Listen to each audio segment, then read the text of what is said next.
Hi friends, welcome to Vishala ideas YouTube channel.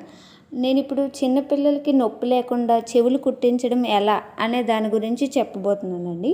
సాధారణంగా పిల్లలకి సన్నని సూదిలా ఉండే రింగులతో మాన్యువల్గా చెవులు కుట్టిస్తుంటారు. ఈ మధ్యకాలంలో అయితే నొప్పి తెలియకూడదని గన్ షాట్ని యూజ్ చేస్తున్నారు.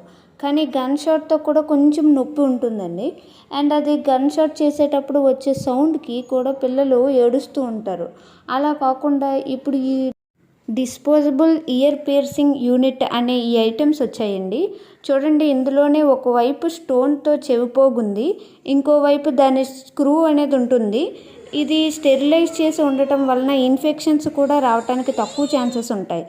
మేము మా పాపకి వీటితో కుట్టించడానికి టాటూ షాప్కి వచ్చామండి. ఇక్కడ చాలా బాగా కుట్టారు. ఇవి వన్ టైం యూజ్, ఒకసారి వాడిన తర్వాత అవి పడేయటమే.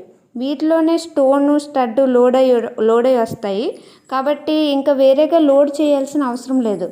వీటికి స్టోన్తో చెవిపోగు ఉండే వైపు చిన్న క్లిప్ లాంటిది సపరేట్గా ఇస్తున్నారు. దీన్ని ఆ స్టోన్ వైపు దాంట్లో పెట్టి ఫస్ట్ చెవికి ఎక్కడైతే కుట్టాలో పెన్తో చొక్క పెట్టి ఆ చొక్క పైన స్టోన్ పడేలా చెవిని ఈ క్లిప్ మధ్యలో ఉంచి ఒకేసారి ప్రెస్ చేస్తారు. అలా చేయటం వలన చెవిపోగు వెళ్ళడం అండ్ దానికి స్క్రూ ఫిక్స్ అవ్వడం ఒకేసారి జరిగిపోతాయి.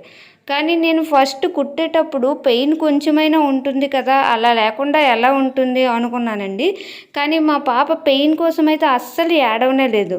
ఫస్ట్ పెన్తో చొక్క పెట్టినప్పుడు దాన్ని కదలకుండా పట్టుకున్నప్పుడు భయంతో అయితే ఏడ్చింది, కానీ నొప్పి కోసం అయితే అస్సలు ఏడవలేదండి.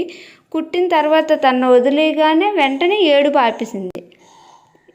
కనీసం చెవి మీద చెయ్యి పెట్టి చూడటం అలా ఏం చేయలేదు. నేను కుట్టేటప్పుడు వీడియో తీయలేకపోయాను. ఆ వీడియో తీసి ఉంటే మీకు ఇంకా బాగా అర్థమై ఉండేది. అండ్ ఇవి ఆన్లైన్లో కూడా అందుబాటులో ఉన్నాయండి. కొన్ని 230, 270 ఇలా డిఫరెంట్ కాస్ట్లో అవైలబుల్ ఉన్నాయి. కావాలంటే ఆర్డర్ చేసి తీసుకోవచ్చు. అసలు మనం వీటిని ఇంట్లోనే పిల్లలకి పడుకున్నప్పుడైనా చాలా ఈజీగా కుట్టేయచ్చండి. అసలు వారికి కుట్టినట్టు కూడా తెలియదు. అండ్ 2 చెవులు ఒకేసారి కుట్టేయచ్చు కూడా. Thank you for watching. ఈ వీడియో కనుక మీకు నచ్చినట్లయితే లైక్ చేయండి, సబ్స్క్రైబ్ చేసి బెల్ ఐకాన్ క్లిక్ చేసి నోటిఫికేషన్స్ ఆల్లో పెట్టుకోండి.